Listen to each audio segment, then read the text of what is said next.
Di video kali ini gue akan share 8 poin pertimbangan buat lo yang pengen beli kamera buat jadiin kamera YouTuber atau mungkin content creation lainnya. Oke, selamat datang di channel Vince and Gadget. Nama gue Vincent dan begitulah Gadget.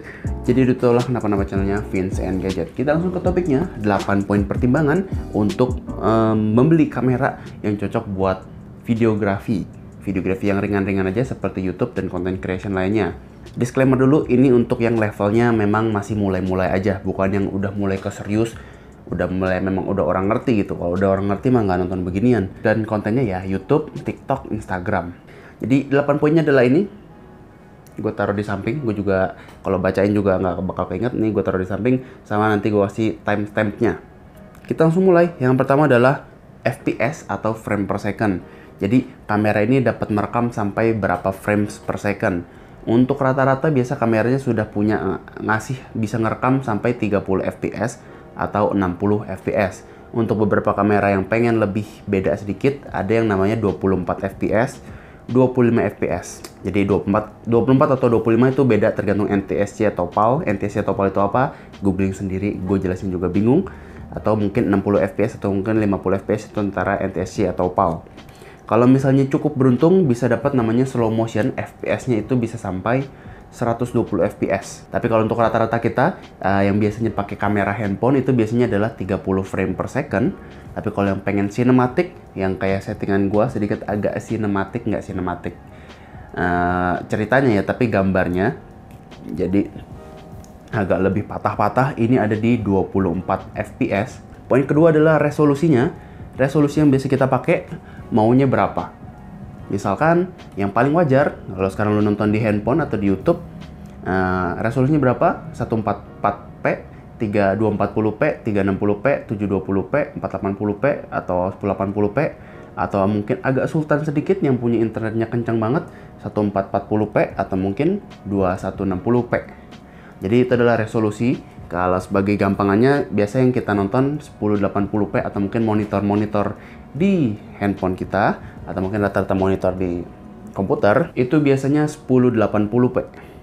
1080p atau mungkin kata lainnya adalah Full HD, Full High Definition. Kamera-kamera zaman sekarang biasanya juga sudah pasti menyiapkan minimal Full HD. Jadi kalau misalnya beli kamera, hampir semuanya sudah menyediakan Full HD. Kalau misalnya lo pengen lebih sedikit, itu bisa kita ke kamera yang punya fiturnya 4K atau mungkin secara resolusi itu ultra high definition 3840 x 2160. Jadi gambarnya akan lebih tajam. Sebagai yang gue pakai sekarang, gue rekam di Full HD karena memang gue masih terbiasa dengan perekaman Full HD, belum sampai ke 4K. Kenapa gue belum rekam 4K? Karena pertimbangannya ada di video ini, boleh nonton. Udah gitu, perhatikan juga autofocus. Jadi kamera kan punya fitur autofocus. Beberapa kamera ada yang punya fitur autofocus yang sangat baik, ada beberapa kamera yang fitur autofocusnya agak kurang baik. Baik atau tidak baiknya seperti apa? Biasa kalau kita ngerekam gini pasti pengennya sebagai orang yang pengen fokus gitu kan. Dari tadi nih kalau kamera gue kebetulan punya fitur autofocus yang baik. Dia selalu face tracking. Sekarang gue sedang lihat layar atas itu ada face tracking, selalu nge-track ke muka gue. Jadi kalau muka gue ke sini, dia selalu fokus. Udah gitu kalau misalnya gue pengen ngejelasin satu produk gitu, kalau misalkan autofokusnya kurang baik, ini dia ngeblur. Tapi kalau kamera gue ini sebenarnya ngeblur bukan karena fitur autofocus yang kurang baik, tapi karena dia sedang face tracking, punya fitur autofocus ke muka, jadi lebih bagus sebetulnya. Kalau pengen pamer barang, mukanya kita tutupin. Lihat, ini langsung pindah fokus ke objek. Jadi ini adalah salah satu contoh kamera yang punya fitur autofokusnya baik. Gua turunin barangnya, akan fokus ke muka gua lagi. Itu adalah contoh kamera yang punya fitur autofokus yang baik. Buat yang pengen jadi YouTuber yang run and gun, yang gampang, ya ini autofokus itu menjadi sangat pertimbangan. Lalu yang keempat adalah flip screen. Jadi ini sangat penting banget untuk yang kita run and gun atau sendiri, personal content creation gini. Kita butuh preview untuk melihat gimana sih hasil gambar dari kamera ini. Beberapa kamera ada yang tidak bisa di flip, jadi cuma bisa ditekuk ke samping. Kayak dulu gue pakai A6300 hanya bisa ditekuk ke samping, tekuk ke atas dia nggak bisa sampai full ngebalik. Jadi ada yang tekuk biasa, articulation biasa, ada yang flip out, ada yang flip up. Bedanya flip out sama flip up itu apa? Kalau flip up itu layarnya nekuk ke atas, jadi ke atas kamera kita bisa ngeliat ada di atas. Jadi sekarang gue bisa ngeliat preview gue ada di atas ini nih. Kalau yang flip out itu dia ke samping dan biasanya vari angle, jadi bisa ditekuk-tekuk. Dia tekuknya kalau dari kamera, nekuknya agak ke samping. Kalau flip up ke sini, flip out ke sini. Biasanya kamera-kamera DSLR Canon tuh yang dulu-dulu tuh flip out semua, sampai yang kamera-kamera Canon zaman sekarang masih punya fitur namanya flip out. Baik lagi tuh ke pertimbangan ya. Kalau vlogger pasti paling cocok dari menurut gue itu adalah flip out, kedua flip up, ketiga baru kalau nggak ada pilihan lain pakai yang nggak bisa ngeflip sama sekali. Terus poin yang kelima adalah overheating issue. Beberapa kamera punya batas perekaman yang tertentu, hanya berapa menit dia bisa jadi kepanasan, jadi itu tergantung cuaca ya. Kalau di ruang indoor lagi dingin, dia mungkin overheatnya agak panjang, mungkin 20 menit, 25 menit baru overheat. Tapi di outdoor dia 25 menit, baru 10 menit, 15 menit, 10 menit udah kepanasan dan nggak bisa ngerekam. Tapi tetap juga ada kamera yang bisa sampai 30 menit, 40 menit juga nggak kepanasan. Kamera gue sekarang yang gue pakai di indoor seperti ini, 18 menit biasanya sudah mulai overheat. Kalau misalnya lo rata-rata perekamannya di 20 menit lebih, carilah kamera yang memang bisa tahan sampai di atas 20 menit itu. Dan kalau misalnya outdoor, ya carilah yang memang tahan overheat. Kayak misalnya sekarang kamera yang gue pakai, kalau misalnya gue pakai keluar, rekam-rekam bentar, overheat. Terus ke-6 adalah colokan mic. Jadi beberapa kamera ada yang tidak punya colokan mic, beberapa ada yang punya colokan mic tapi lubangnya tidak sesuai atau tidak universal, harus pakai adapter lagi. Ini penting banget kalau buat YouTuber yang vlogger apalagi, pasti butuh mic eksternal biar suaranya lebih bagus dan lebih fokus. Ini kebetulan kamera gue nggak punya colokan mic, tapi karena gue di studio, gue bisa pakai mic eksternal seperti ini.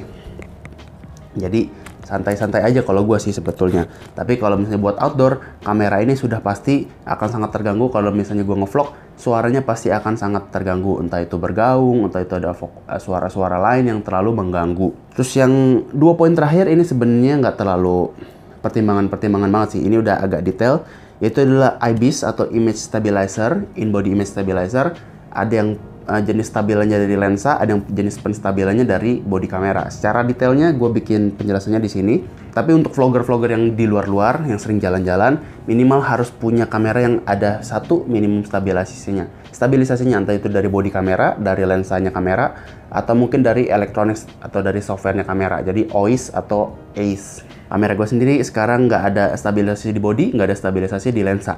Tapi karena gue shootnya pakai tripod dan di ruangan yang teratur ini, jadi gambarnya akan selalu stabil. Sama terakhir, poin ke-8 adalah lensa. Kalau yang pengen punya gambar-gambar khusus gitu kan, pasti pengen pakai lensa-lensa khusus. Kayak contohnya sekarang gue pakai lensa itu yang khusus adalah lensa makro. Jadi gue sekarang bisa ngambil fokus sedetail ini nih, karena gue punya lensa khusus yaitu lensa makro. Balik ke muka lagi. Itu adalah lensa khusus, jadi harus ganti lensa ya. Kalau biasa kamera-kamera mirrorless yang bisa diganti lensanya. Beberapa merek kamera ada yang mungkin lensa makronya harganya lebih mahal. Ada beberapa kamera yang punya lensa buat bokeh-bokehannya harganya lebih mahal. Jadi sesuai kebutuhan nih. Untuk investasi lensa yang lebih lengkap, karena kan biasanya kalau lo udah ke salah satu merek, pasti lensanya akan lo lengkapin. Kalau misalnya ganti merek, mau ganti lensanya lagi nggak bisa gitu, karena kan beda adapter. Jadi harus dipertimbangkan lagi. Jadi itu dua poin yang bisa dipertimbangkan lebih serius kalau misalnya lo pengen punya gambar-gambar yang lebih khusus ya untuk perekamannya. Oke, udah ngomong panjang lebar, gue akan kasih rekomendasi beberapa kamera yang sudah sempat gue cari-cari, yang masih cukup banget buat menjadi seorang vlogger. Jadi mungkin pertimbangan tadi, kalau lo yang pengen pakai pertimbangan khusus, ya ini 8 poin pertimbangannya. Tapi kalau misalnya rekomendasi yang bisa gue kasih, kalau misalnya lo pengennya 4K tapi autofokusnya kurang, itu lo bisa pertimbangkan Lumix G7 atau mungkin Lumix G85. Itu untuk yang 4K, tapi kalau misalnya pengen vlog, aduh pengen yang terima jadi aja deh, yang vlognya enak langsung. Kalau secara pribadi, gue merekomendasikan itu adalah Canon M50. Dan rekomendasi terakhir gue, kalau misalnya lo pengen hampir lengkap semuanya, itu Sony A6100. Jadi itu pertimbangannya, ada 3 merek. Lumix G7 G85, Canon M50, atau mungkin Sony A6100. Oke, gue rasa video kalian cukup. Kalau misalnya masih ada pertanyaan yang belum kejawab di video ini, boleh komen di bawah. Kalau misalnya suka video ini boleh like, kalau nggak suka boleh dislike. Share ke teman-teman lo yang sedang mempertimbangkan mencari kamera. Kalau misalnya suka video-video channel yang gue buat, boleh bantu subscribe. Gue Vincent, thank you for watching. Sampai ketemu di video selanjutnya.